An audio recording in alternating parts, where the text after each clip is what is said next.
Representative Paymar, welcome to your committee. Thank you. The centerpiece of this bill is universal background checks.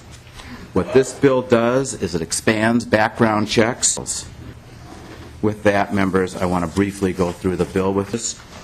You will also see that it requires an applicant for a permit to purchase to submit to getting an ID. And again, Mr. Diebel and Mr. Cleary here are experts on this, and they can answer some of your questions also. In Section 10, this says that it talks about the mandates to transfer between private parties to be routed through a dealer. So, Mr. Chair, I think that's the bill or the things that so again, I'm happy to answer any question or stand for questions on the bill, and Mr. Diebel and Mr. Clary can answer specifics also. So I would just say to you that I don't see this as an attack on Second Amendment rights like you do. I think that this is a minor inconvenience for a civilized society, and I'll leave it at that. Question, because I hear this come up a lot, and I heard Representative Cornish refer to this too, about we're creating and I think the term was, and forgive me if I'm wrong, but gateway to registration. And I'm just wondering if you can comment on that. Representative Simonson, Mr. Clary or Mr. Diebel could also add in here, but I don't see this as a gateway to registration.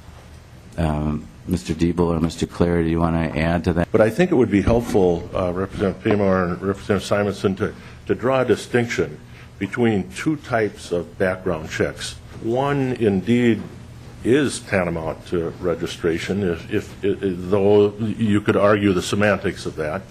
The other is not, and I'll explain.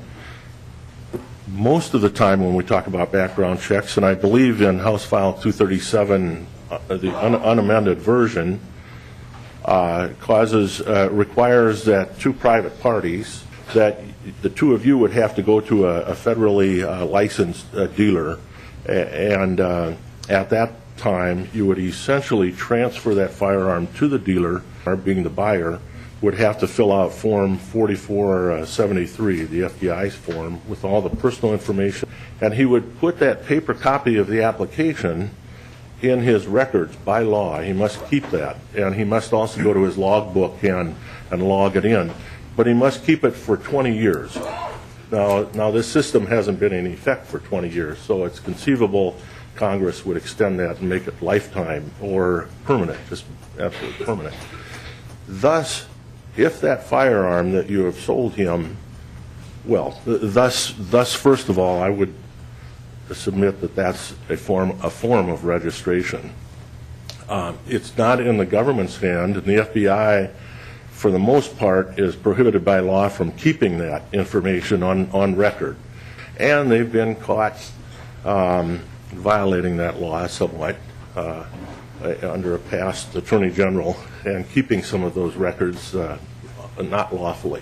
So that is a system of registration, and I would submit, and the government can come with some law changes, some federal law changes, can come at virtually any time and take that information and theoretically use it to identify lots more gun owners than you could today. Now there's another type of transfer, and I want to tell you about that, and it would not be a registration system. Let's say this firearm were found years later. Can I just interrupt? Representative Paymar. Mr. Clare, that was very helpful, but you're adding a concept that's not in this bill. This is sort of an idea that's been floated out there. Is that correct? I thought I heard both mentioned today, but that's right. It's not in the bill. I just want to be clear that we don't have a lot of time now, so I don't know if you could, that concept is not in the bill.